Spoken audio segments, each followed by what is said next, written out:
¿qué significa, qué implica que Cristo es Señor de mi vida? Porque es un término que lo usamos mucho en nuestro vocabulario cristiano, pero verdaderamente, ¿qué implica ese título, ese término para nosotros?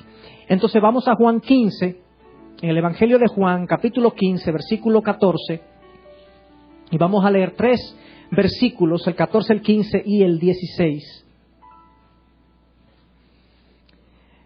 Dice así: vosotros sois mis amigos si hacéis lo que yo os mando.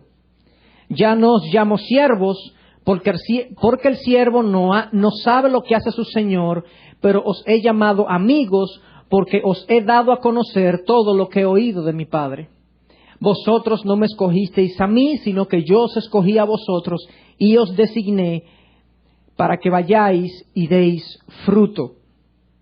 En este corto texto, este es el texto donde Jesús está dando prácticamente su último discurso o su última enseñanza a los discípulos antes de ser crucificado, y siempre hemos dicho que son enseñanzas claves. Quizá el resumen de muchas de las cosas que Jesús estuvo enseñando se encuentra en esas últimas horas donde Él compartió. Y es relevante darnos cuenta que Cristo le llama a sus discípulos en este momento: ustedes ya no son simplemente siervos, sino que son mis amigos. El hecho de que Él lo haga sus amigos no significa que no sigan siendo siervos. Lo que Él está diciendo es que ustedes, además de siervos míos, son mis amigos. Y la palabra siervo en esa traducción tiene una connotación tremendamente especial, porque en el original la palabra es doulos. Y doulos nosotros la traducimos hoy, o por lo menos en las Biblias que tenemos, como siervo, pero doulos en el lenguaje original era un esclavo. Por lo tanto, lo que Cristo está diciendo aquí es que ustedes son mis esclavos. Eso es un término fuerte, es un término con el cual nosotros no estamos muy familiarizados, pero es el término bíblico que aparece cada vez que vemos la palabra siervo en la mayor parte del Nuevo Testamento. Lo que en el original dice es doulos, y esa palabra se traduce como esclavo. Pero más adelante vamos a explicar esas implicaciones. Sigo comentando que Cristo, cuando le dice ustedes sois mis amigos, fíjense que la condición para ser amigo de Cristo es: ustedes son mis amigos si hacen lo que yo os mando. La amistad entre Cristo y nosotros no es cualquier amistad. A veces cantamos que Cristo es nuestro amigo, ¿verdad? Que Jesús es nuestro amigo, mi fiel amigo, el mejor amigo. Y a veces pensamos que la amistad con Cristo es igual a una amistad con cualquier otro ser humano. Pero fíjense la expresión de Él: ustedes sois mis amigos si hacen lo que yo os mando. Nosotros no vamos a un amigo y le decimos: mira, si tú quieres ser amigo mío, tú tienes que hacer lo que yo te diga. Sería arrogante, sería prepotente, ¿cierto? No se puede hacer, es incorrecto, porque yo no le puedo imponer mi voluntad a otra persona. Pero si se trata de el Señor, Él sí puede decir: si tú quieres ser mi amigo, tú tienes que hacer lo que yo te mando. Él impone y dispone las condiciones a través de las cuales yo puedo ser su amigo. No es cualquier amistad, entonces. A veces decimos, y a veces oímos testimonios de cómo la gente conoció al Señor, y muchos dicen: bueno, yo tengo una relación personal con Jesús, yo lo conocí en un momento de mi vida, yo tengo una relación personal con Jesús. Pero hay que darle un poquito más de contenido a esa expresión de que ser cristiano es tener una relación personal con Jesús. Porque alguien decía que Satanás tiene una relación muy personal con Jesús, pero una muy mala relación. Pero tiene una relación personal, una relación de enemistad, pero es personal. Entonces, yo no puedo entender que mi salvación, que mi relación con Dios depende de que yo simplemente tenga una relación personal con Jesús. Yo tengo que tener una relación apropiada, bíblica, con Jesús. Y la relación bíblica y apropiada con Jesús es si yo hago lo que Él me ordena. Así soy su amigo. Y es la primera enseñanza que extraemos de esta expresión. El mejor ejemplo bíblico de esta verdad es Abraham. Abraham fue llamado amigo de Dios. Ese fue el título por el cual Abraham se conoció a través de la historia. Un hombre que fue amigo de Dios. A Moisés se le llamó siervo de Dios. Por ahí Moisés se le llamó amigo. Pero Abraham, en el momento que Dios le pide el sacrificio de su único hijo, Abraham no titubea y va y lo ofrece a Dios. Abraham era amigo de Dios, hace lo que Dios le dijo. Es la misma condición. La amistad con Dios implica su señorío sobre mi vida. Mi relación con Dios implica su absoluta supremacía sobre todo lo que pasa en mi vida. Sobre las decisiones que tomo, sobre las cosas que hago, sobre las cosas que pienso. Tiene que haber una relación de absoluta supremacía en mi relación con Cristo para yo tener una relación apropiada con Él. Más adelante, también vemos que esta condición de siervo, Él les dice, ustedes son mis amigos y hacen lo que yo les digo. En otras palabras, ustedes tienen que ser mis siervos, ustedes tienen que hacer lo que yo les ordene. ¿Cierto? En un versículo anterior, en Juan 13, versículo 13, Cristo dice lo siguiente. Vosotros, Juan 13, versículo 13, vosotros me llamáis maestro y señor y tenéis razón porque lo soy. Esto es diferente a muchas de las expresiones de Jesús acerca de sí mismo. Normalmente Jesús no habla en esos términos o no habló en esos términos. Normalmente Jesús, cuando se trataba de hablar de sí mismo, muchas veces dejaba que sus obras hablaran por Él. A veces cuando iba a hablar de sí mismo decía, crean en los profetas, crean en Moisés, crean en las escrituras de lo que dicen acerca de mí. A veces Él sanó a una persona y le dijo, no le digas a nadie que yo te sané. En otra ocasión, los discípulos, Él preguntó, ¿quiénes dice la gente que soy yo? Y los discípulos le dijeron, Pedro le dijo, tú eres el Cristo, el Hijo del Dios viviente. ¿Y qué le dijo Él? No le digan a nadie lo que ustedes saben. ¿Y por qué Jesús está tapando su identidad? Bueno, porque se supone que aquellos que eran genuinos buscadores de Dios, genuinos creyentes, iban a encontrar en las Escrituras todas las evidencias que le apuntaran a Jesús y iban a creer en las Escrituras y a creer, por tanto, en Jesús. Él estaba dejando que la fe actuara. Y por eso escondió su identidad. Pero en esta ocasión, en Juan 13:13, Él dice, vosotros me llamáis maestro y señor y tenéis razón porque yo lo soy. Está al final de su vida, ya no hay nada que esconder, ya yo he dicho lo que soy.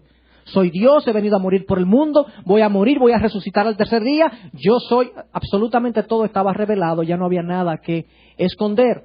Y la palabra ahí para decir, vosotros me llamáis maestro y señor, la palabra para señor es kurios en el griego.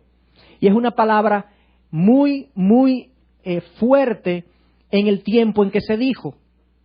Porque kurios era el mismo tipo o el mismo título que recibía Dios en el Antiguo Testamento, por un lado. Y en segundo lugar, el kurios era traducido como el soberano. Un soberano que ejercía su poder y su decisión sobre lo que él poseyera. Kurios implica supremacía. Kurios implica el que decide. Kurios implica el que manda. Y él dice, yo soy maestro y señor y kurios, y lo soy. Desde ya ahí nosotros estamos viendo la condición de señorío que Cristo tiene. Pero la condición de señorío de Cristo implica una cosa para nosotros, e implicó una cosa algo para los discípulos. Y es que no hay señor si no hay esclavos. En otras palabras, yo no puedo decir que soy un gerente si yo no tengo nadie a quien gerenciar. Yo no puedo decir que soy madre si no tengo un hijo. Yo no puedo decir que soy padre si no tengo un hijo. Yo no puedo decir que soy señor si yo no tengo esclavos. La palabra kurios implicaba eso. Es decir, la condición que define mi relación con Cristo, la relación básica, como vamos a ver ahorita, es una relación de esclavo a señor, de siervo a señor. Lo que pasa es que la palabra siervo como que le quita la fuerza, y a mí me gusta esa fuerza que tiene la palabra esclavo, que es el original. Entonces, si kurios implica que Cristo es Señor, y entonces también eso implica que Él tiene esclavos. ¿Quiénes son sus esclavos? Bueno, somos nosotros. De hecho, el sinónimo más cercano de la expresión kurios, ¿ustedes saben cuál es? Déspotes. Ese es el sinónimo más cercano en el griego de la palabra kurios, déspotes. de donde viene la palabra déspota. Y el déspota es un individuo, un soberano que gobierna respetando su propia ley. Ordena, decide, manda, decreta, respondiendo a su propia ley, a su propia convicción. Eso es Cristo. Cristo es absoluto Señor, Cristo es soberano, Cristo es la última palabra, Cristo es Señor sobre nosotros y la mejor relación que define mi condición es la de esclavitud frente a su señorío. El Nuevo Testamento llama cientos de veces. Algunos autores hablan de que más de 700 veces Cristo sale enunciado o se le dirige a Cristo como Curios. El título por excelencia del Nuevo Testamento para Cristo no es Salvador, es Señor de todo. Aunque obviamente el componente de salvación es fundamental en la fe, es fundamental para nosotros, pero el título por excelencia en todo el Nuevo Testamento es que Cristo es Señor, Curios de absolutamente todo. Solamente en el libro de los Hechos aparece 92 veces la palabra Curios y la palabra Salvador aparece 2 veces. La profesión de fe el componente más importante de la profesión de fe de los apóstoles en los Hechos es Señor. Cristo es Señor, Cristo manda, Cristo ordena, Cristo es soberano sobre nuestras vidas y sobre la vida de su iglesia. Él es que decide, Él es la cabeza de la iglesia y Él es que decide qué sucede y qué no sucede. Entonces, ¿qué nos ha pasado a nosotros hoy en día? Bueno, tenemos varios inconvenientes con esta doctrina. Por un lado, la traducción en el lenguaje contemporáneo quitó la palabra esclavo y puso la palabra siervo y como que le disminuye la fuerza de mi relación con Cristo.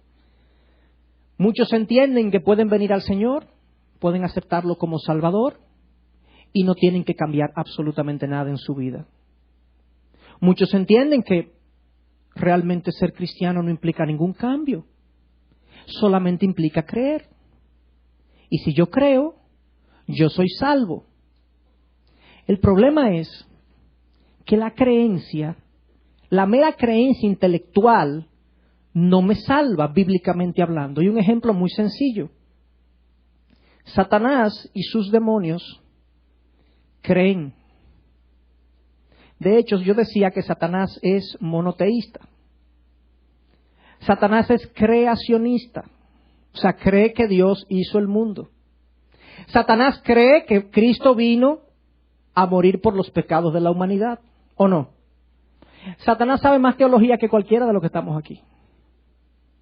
Eso no lo salva.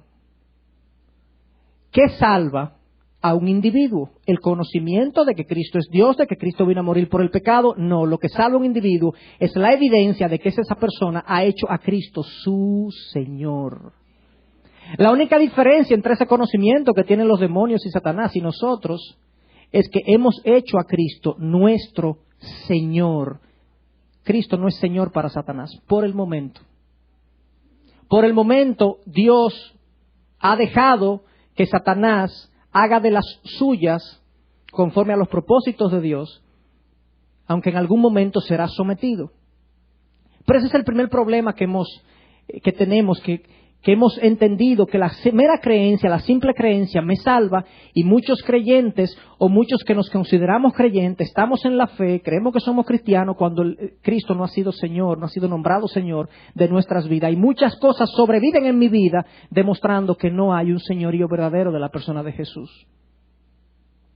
Además de eso, otro problema con este término de esclavo es que aún asumiendo que la Biblia ponga ahí, las traducciones pongan ahí la palabra esclavo, que somos esclavos de Cristo. Como nosotros no conocemos lo que es la esclavitud, porque no hemos vivido en la esclavitud, no tenemos a nadie, no sé si ustedes conocen a alguien que vive en esclavitud todavía, pero yo no lo conozco. No estamos relacionados con el término, no sabemos lo que implica una condición de esclavo. Los discípulos sí lo sabían. Cuando Cristo le habla y les dice, ustedes son mis dulos, ustedes son mis esclavos, ellos sabían, por el contexto histórico, que el esclavo no pide, no se queja, no demanda, el esclavo no posee nada, ni siquiera su propia vida. todo le pertenece al amo, al señor. De hecho, un amo, un señor que poseyera esclavos, podía usar sus esclavos para pagar deudas. Así de increíble era la posesión que tenía un señor sobre su esclavo. El hijo de un esclavo que nacía en la casa, era esclavo del amo. Era una cosa como que no se podían soltar de ella. Era algo que se llevaba por generaciones y por generaciones. E implicaba la absoluta sumisión de la voluntad del esclavo a los intereses, a los deseos, a las intenciones del amo.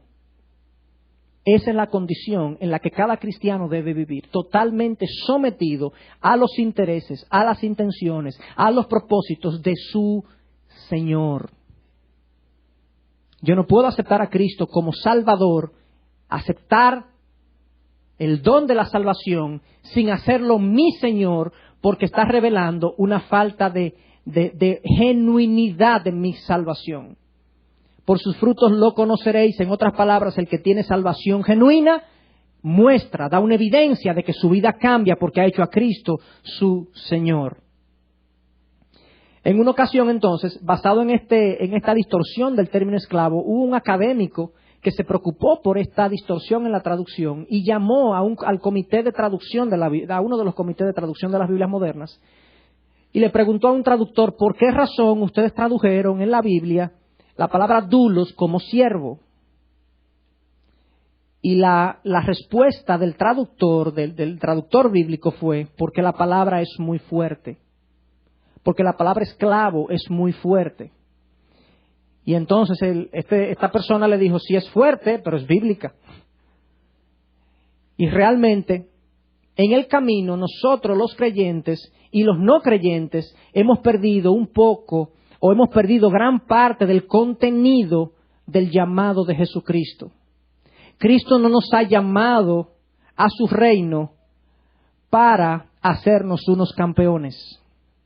Cristo no nos ha llamado a su reino para hacernos personas de éxito. Cristo no nos ha llamado a su reino para que los sueños de tu corazón y los deseos de tu corazón sean cumplidos. Cristo nos ha llamado a su reino para servirle a Él y a sus propósitos. El Evangelio ha estado invertido por algunos años ya. Se está predicando un evangelio invertido porque cuando uno va a la palabra, uno se da cuenta que Cristo siempre llamó a la renuncia de las posesiones, de tus logros, de tus familias y de todo, cuando entonces ahora vemos evangelistas y predicadores y maestros que constantemente están hablando: no, ven a Cristo para darte posesiones, para darte posición, para darte éxito. Es totalmente contrario. Es totalmente contrario. Él habló de renuncia y ahora estamos hablando de recepción.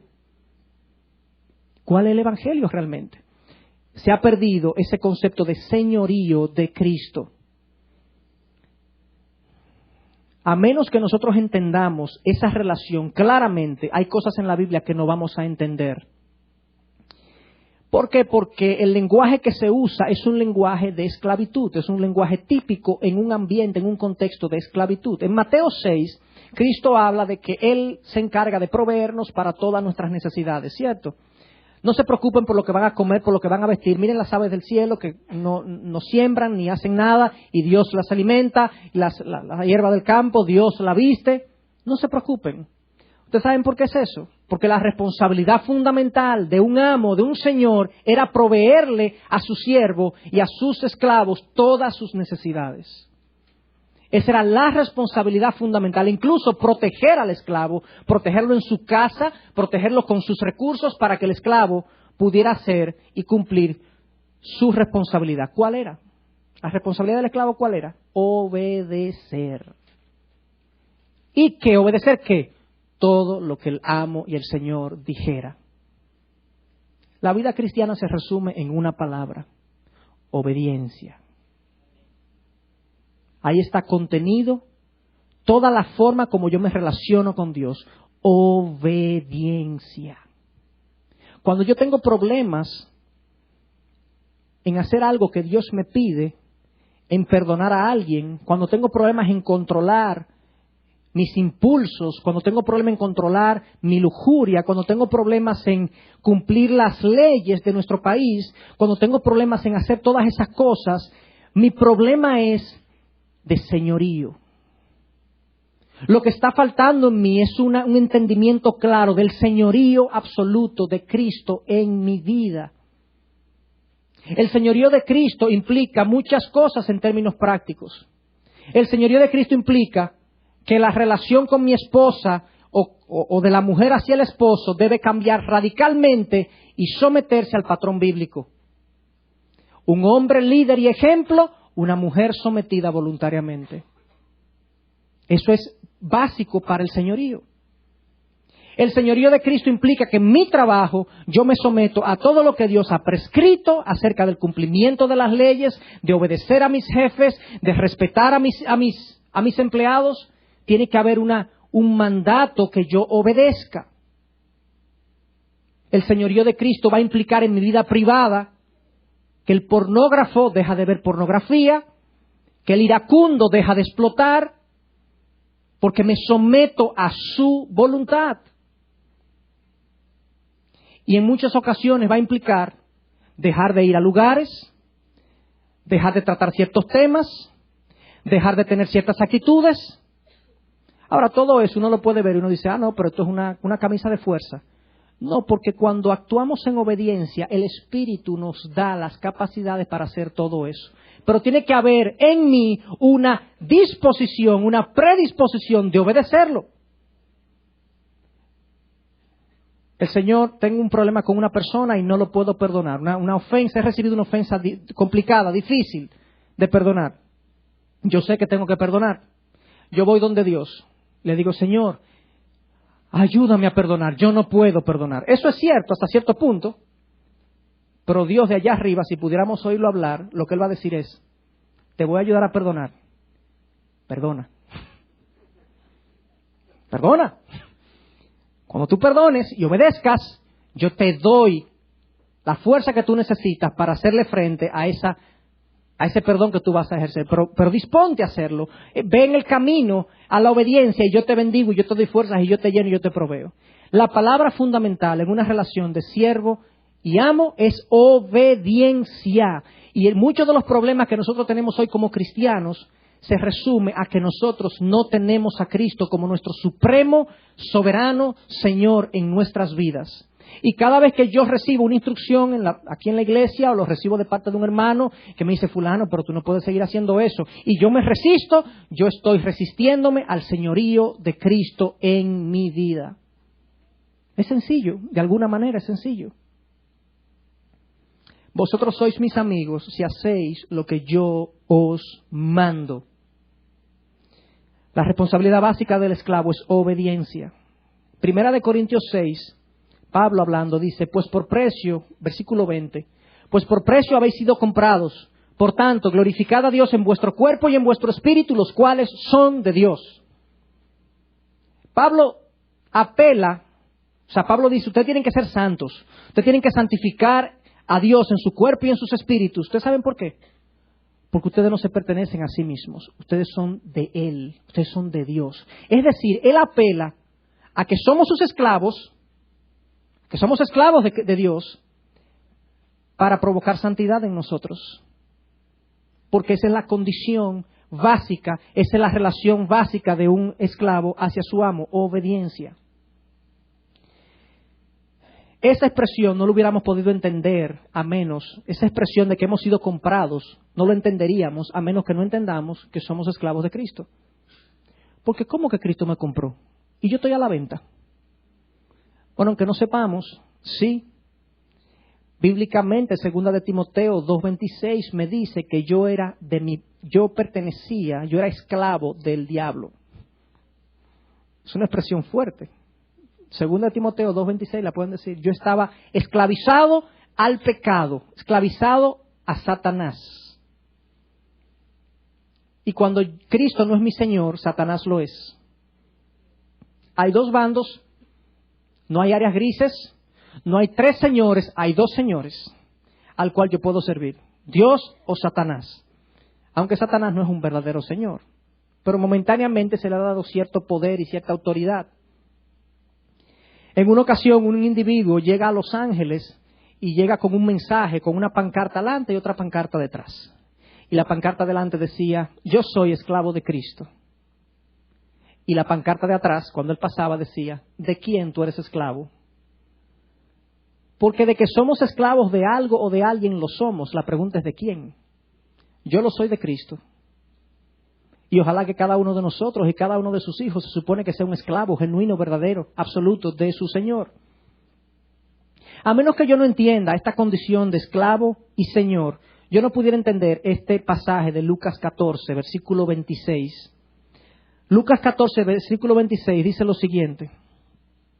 Si alguno viene a mí y no aborrece a su padre y madre, a su mujer e hijos, y a sus hermanos y hermanas, y aún hasta su propia vida, no puede ser mi discípulo.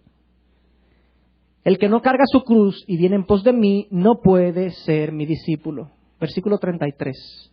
Así pues, cualquiera de vosotros que no renuncie a todas sus posesiones, no puede ser mi discípulo.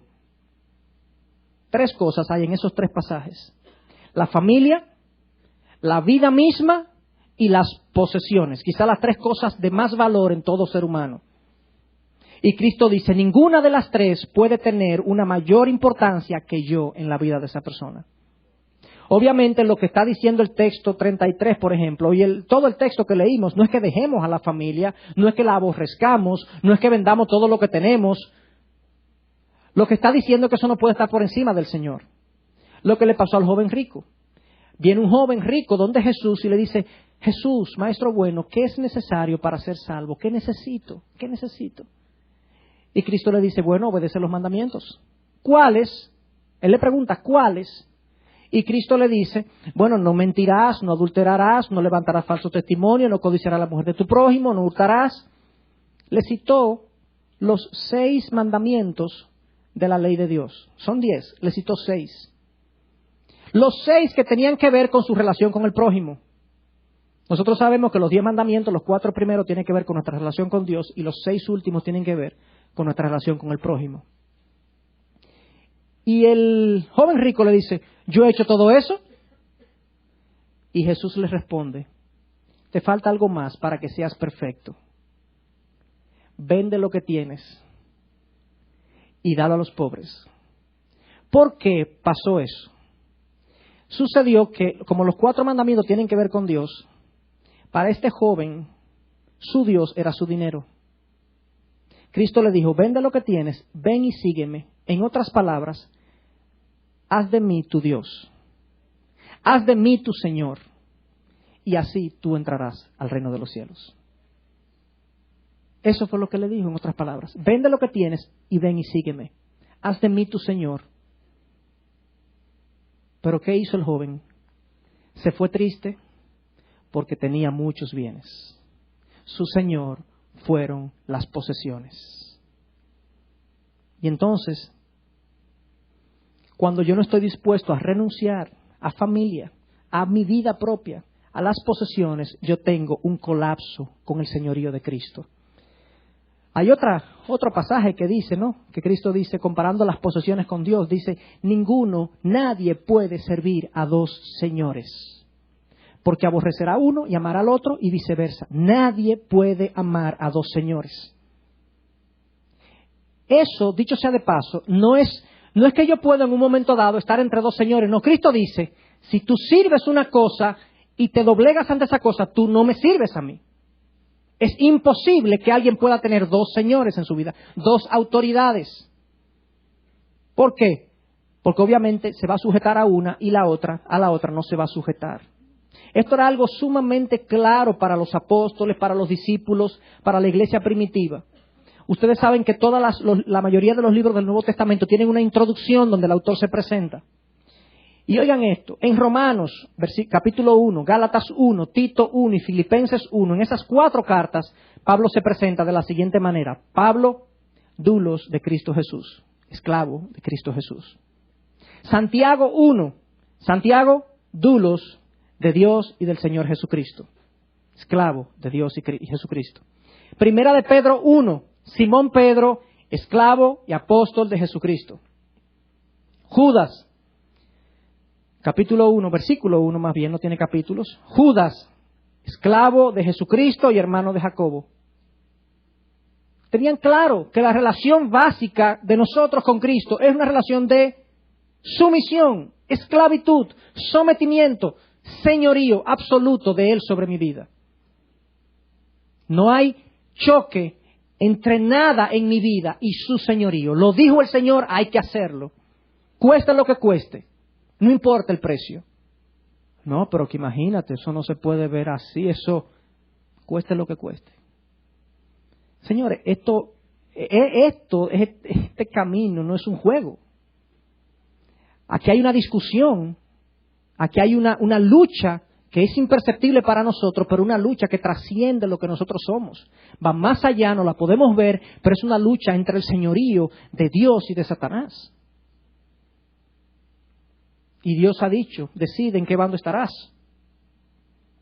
Pero lamentablemente hoy en día esta doctrina se ve como estrecha. Muchos no la predican porque es estrecha. Se entiende que se debe evangelizar a una persona, decirle que acepte a Cristo como Salvador y luego Él la aceptará como Señor eventualmente. Eventualmente esa persona hará a Cristo Señor de su vida. Hasta que una persona no hace a Cristo Señor de su vida, no podemos asegurar que esa persona ha aceptado a Cristo genuinamente. Una cosa va con la otra. Una fe genuina en el sacrificio de Jesucristo conlleva una rendición de mi voluntad. Yo estoy de acuerdo que pueden haber áreas en mi vida que no se corrijan inmediatamente. Pero no porque yo no la quiero rendir, porque la carne es débil y lucho con eso. Y lucho con eso. Pero quiero honrar a mi Señor, quiero hacerlo, quiero honrar. Pero hay personas que con conocimiento dejan áreas de su vida excluidas del señorío de Cristo. No, ahí no. No, porque eso no lo puedo hacer así. No. Y eso me dice a mí que probablemente esa persona no aceptó a Cristo genuinamente. Esta doctrina sí es estrecha, pero acuérdense que estrecha es el camino que conduce a la salvación. Esa es la definición que Cristo le ha dado. Estrecho es el camino que conduce a la salvación. Es una doctrina estrecha como tiene que ser. A veces nosotros queremos, metafóricamente, queremos allanar el camino a la salvación. Cristo dijo en Juan 14, yo soy el camino, yo soy la verdad, yo soy la vida, nadie va al Padre si no es a través de mí. Y nosotros sabemos que eso incluye hacerlo Salvador y hacerlo Señor, Maestro de mi vida. Pero a veces nosotros vemos que el camino es muy duro, que la presentación se hace muy difícil, hay gente que no lo va a entender. Entonces nos ponemos como a pavimentar el camino, a tapar unos hoyitos en el camino para hacerlo, para que la gente vaya más suave. Lo anchamos un poquito, pero abre un poquito esa puerta ahí para ver si la gente entra más fácil. Baja un poquito el estándar. No es necesario que la gente cambie tan rápido su vida, eso es un proceso. No lo disciplinemos cuando estén pecando, no ejerzamos la disciplina de la iglesia que prescribe Mateo 18, versículo 15, donde tenemos que disciplinar a los miembros de la iglesia que están en pecado. No lo disciplinemos porque tenemos que ser comprensivos, amorosos. Abre la puerta. Pero ustedes saben una cosa, lo único que nosotros se nos ha dicho es, hay un camino, infórmenlo.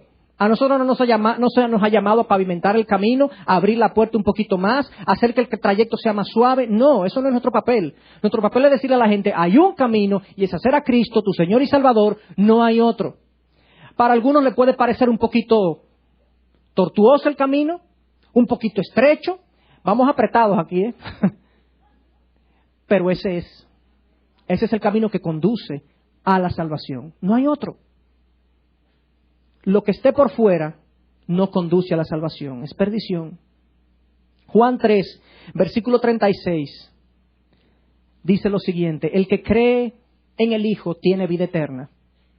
El que cree en el Hijo tiene vida eterna. ¿Te fijas, chacho, que es el que cree en el Hijo tiene vida eterna? Solamente es necesario creer. Sigamos leyendo. Pero el que no obedece al Hijo no verá la vida. Creo y obedezco. La creencia no es independiente de la obediencia. Yo creo y obedezco. Ahí yo veré la vida. Entonces, Todo esto obviamente ha producido una serie de problemas. Por un lado, problemas en los no creyentes.